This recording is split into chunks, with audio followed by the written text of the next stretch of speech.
현재 내가 사는 삶이 힘들다고 생각한 적은 없는가?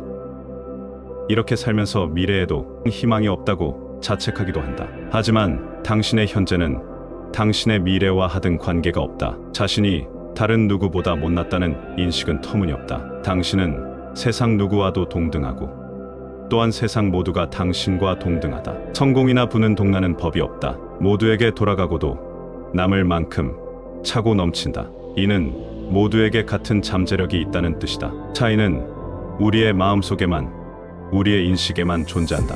나를 아는 것부터가 시작이다. 당신에게는 당신이 원하는 삶을 선택하고 창조할 잠재력이 있다. 당신이 이를 안다면 미래에 원하는 삶을 살겠다고 현재의 시간을 돈과 바꾸는 일은 하지 않을 것이다. 미래를 위해 현재를 파는 것은 정당화될 수 없다. 어떻게 당신의 시간이 고작 시간당 $20, 혹은 $40라고 말할 수 있는가? 당신의 시간은 감히 액수로 가치를 따질 수 없다. 인위적인 가격표를 붙임으로써 당신은 자신의 실패를 설계하는 셈이 된다. 자신에게 잠재력이 있다는 것을 이해하고 동의하는 사람은 수없이 많겠지만 그중 몇 명이나 실제로 자기 인생을 주관하면서 의미 있는 삶을 만들고 있을까? 안타깝게도 그 수는 매우 적다. 우리 대부분은 마인드의 변화 가능성을 이해한다. 하지만 이해하는 것과 거기에 매진하는 것은 다르다. 당신의 내면에 있는 평생에 걸쳐 주입된 신념을 극복하기 위해서는 각고의 노력이 필요하다. 이 고군분투 없이는 가능성은 그저 가능성으로만, 실현되지 않은 잠재로만 남는다. 당신은 영영 시작점을 벗어나지 못하거나 계속 시작점으로 돌아가게 된다. 흥분은 이내 무관심으로 바뀌고 무관심은 당신을 전과 똑같은 삶으로 돌려보낸다. 이렇게 당신은 지겨운 일상을 재개한다. 지겨운 일상은 성공보다는 아무것도 안 하는 쉬는 시간을 갈망하게 만든다. 그래서 시간이 날 때마다 TV 앞에 앉는다. 아무것도 하지 않을 때면 몇 시간이고 계속해서 고통과 비관과 부정적인 발상을 떠올린다. 이는 당신을 매사시큰둥하게 만든다. 냉소주의는 더 많이 가지기 위해 분발하려는 마음을 마비시키는 일종의 피약적 독약과 같다. 냉소주의는 이대로도 나쁘지 않다는 생각을 심는다. 이는 평균의 태도와 한패고 따라서 진정한 부하는 평생의 적이 될 수밖에 없다. 잠재의식이 미래를 결정한다. 수년 전부터 끌어당김의 법칙이 인기를 끌고 있다. 왜 아니겠는가? 내가 원하는 것을 무엇이든 내 인생에 끌어들일 수 있다니 참으로 매력적인 발상이 아닐 수 없다. 하지만 끌어당김의 법칙은 당신의 삶에서 이미 작동하고 있다. 아니, 언제나 작동해왔다. 그동안 알아차리지 못했을 뿐이다. 이 법칙의 기본 개념은 이렇다. 우리 삶의 모든 것은 우리의 생각이 끌어온 것이다. 끌어당김의 법칙은 늘 작동한다. 좋은 일이든 나쁜 일이든 그저 그런 일이든 우리에게 일어나는 일은 모두 우리가 스스로 불러들였다. 어쩌다 그런 일을 불러들였는지 그 이유를 모를 뿐이다. 사실 끌어당김의 법칙은 모든 것은 에너지이며 에너지는 끊임없이 움직이고 진동한다는 진동의 법칙의 하위 법칙이다. 진동의 법칙이 원자 수준에서 끝없이 진동하는 물리적 물체에만 해당되는 것은 아니다. 우리의 생각이 만들어내는 에너지에도 해당한다. 당신이 무언가를 생각할 때마다 당신은 에너지에 시동을 건다. 에너지는 같은 종류의 에너지를 더 끌어들인다. 긍정적인 생각은 긍정적인 에너지를 모으는 자석이다. 그렇다면 부정적인 생각은 어떤 에너지를 모을까?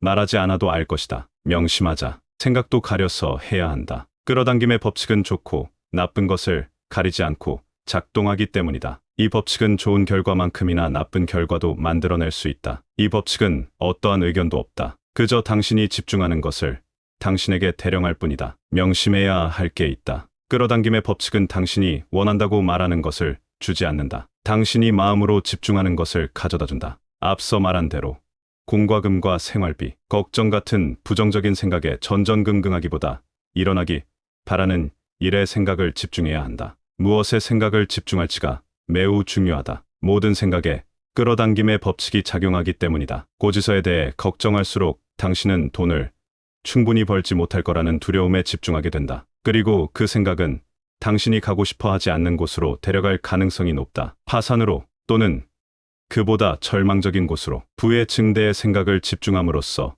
당신은 수입을 올릴 해법과 방안들을 끌어들이게 된다. 그러면 당신이 마음속으로 연습한 일, 즉 대출금이나 생활비 걱정 없이 사는 생활이 현실이 된다. 당신에게는 오래된 관념을 바꾸고 거부할 선택권이 있다. 그 선택권을 행사하려면 강한 의지와 결단이 필요하다. 먹기 싫은 것은 단 한 입도 먹지 않기로 작정한 소녀처럼 당신 역시 그런 결기를 발휘해야 내면의 생각을 바꿀 수 있다. 당신의 삶을 형성하는 생각이 어디서 왔는지 깨닫고 그 생각을 바꾸기로 결심하기 전까지는 불을 향한 길에서 큰 진전을 이루기 어렵다. 일단 생각을 바꾸기로 마음먹은 다음에는 이 변화를 끝까지 관찰하고 말겠다는 집념이 필요하다. 새해 다짐보다도 그 어떤 출사표보다도 훨씬 강한 의지가 있어야 한다. 반드시 해내고 말겠다는 자신과의 약속이 필요하다.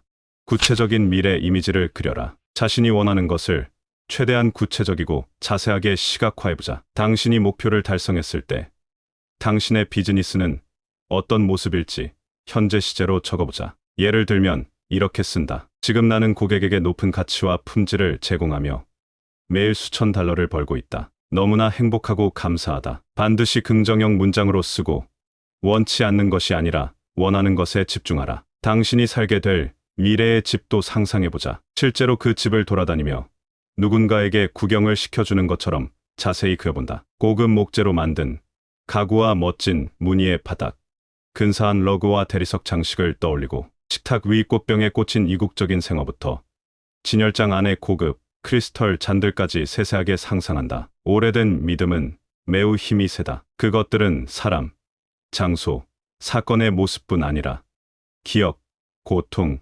감정의 조합이기 때문이다. 이는 단지 하나의 부정적인 사고, 습관이 아니다. 이 믿음은 다층적이고 복합적이다. 별개의 생각이 아니다. 하나의 거대한 습관 체계에 속한 일부들이다. 서로를 떠받치며 얽혀 있다. 이것이 긍정적 사고, 프로그램이 효과가 없는 이유다. 다차원적인 문제에 1차원적인 해법을 적용해서는 안 된다. 내가 앞서 말한 기법을 모두 사용해야 한다. 한두 가지만 써서는 효과가 없다. 전부 적용해야 한다. 과정은 당신의 바람이나 예상보다 더딜 수 있지만 변화는 반드시 일어난다. 당신은 삶의 변화를 느끼고 부의 기회를 끌어당기는 자신의 능력을 알아차리게 될 것이다. 내가 보장한다. 여기저기서 작은 차이와 변화를 보기 시작하면 부유한 현실을 시연하는데 점점 더 몰입하게 된다. 그리고 그 순간이 바로 열정을 불사르면서 부의 마인드셋을 각인하는데 매진할 때다. 사람들은 자주 언젠가 할 거야라고 말한다. 자신의 꿈이 마침내 실현되는 시점을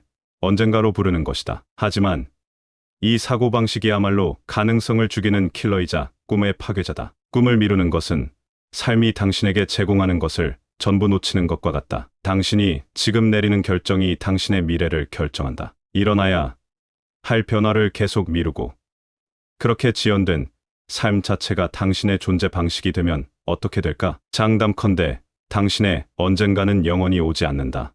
운 좋은 사람이 따로 있는 것은 아니다. 많은 사람이 언젠가 숙명이 찾아와 인생을 바꿔줄 것으로 생각하며 살아간다. 그러느라 허송세월했다는 것을 깨달을 무렵에는 이미 너무 늦다. 1.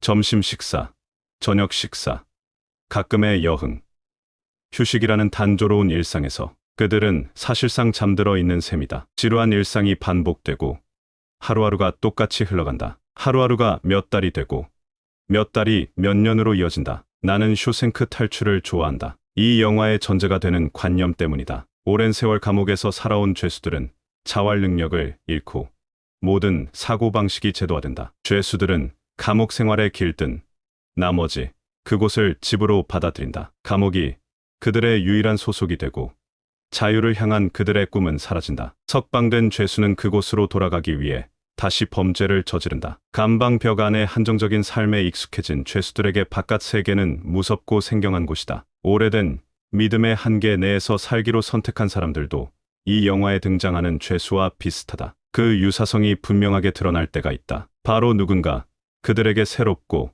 흥미로운 가능성이나 기회를 제시할 때다. 그들은 그 아이디어를 즉시 거부하고 가능한 멀리 달아난다. 만약 그들이 지금보다 나은 삶을 살 수 있으며 자신의 현 상황이 자신의 책임이라는 것을 받아들인 후에도 지금껏 살던 것처럼 살 수 있을까?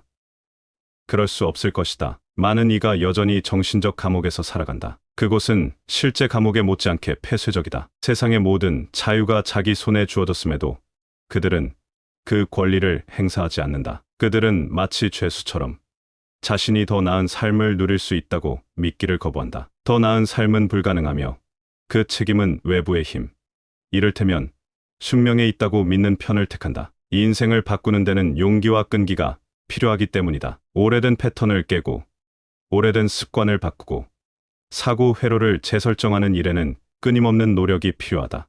앞의 이야기는 밥 프록터의 부의 원리에서 가져온 것이다. 우리는 동등한 수준의 잠재력을 가지고 태어나고 부는 우리 모두가 태어날 때부터 공통으로 지닌 권리다. 이 권리는 시간이 지난다고 해서 줄어들지 않는다. 따라서 나이와 상관없이 당신이 마음만 먹는다면 원래부터 당신 것이었던 무한한 풍요를 확보할 수 있다. 오히려 경험이 많을수록 남들에게 더 많은 가치를 제공할 수 있다. 다각적인 경험은 가치 창출 방법을 찾는 사람에게 돈으로 살 수 없는 귀한 자산이 된다. 우연이나 유행으로 일어나는 일은 없다. 당신이 지금까지 이어온 삶이 당신이 원하는 결과를 내지 못했을 수 있지만 열정을 찾는 과정에서 미래를 위한 씨앗이 생겨날 수는 있다. 일이 잘 풀리기만을 바라며 평생 우왕좌왕하지 말자. 미래를 능동적으로 계획하고 그것을 시각화해야 한다. 이제 결승선을 시각화하자. 새롭고 막강한 기분을 느껴보자. 당신의 삶은 당신의 통제 안에 있고 당신이 경험하기로 선택하는 일이 당신을 세상에서 독보적인 존재로 만든다. 새로이 얻은 고난의식이 그 일을 더 충만히 즐기게 해준다. 이제 당신은 그 일을 자신이 만들어냈다는 것을, 자신에게 원하는 것은 무엇이든 불러올 능력이 있다는 것을 알기 때문이다.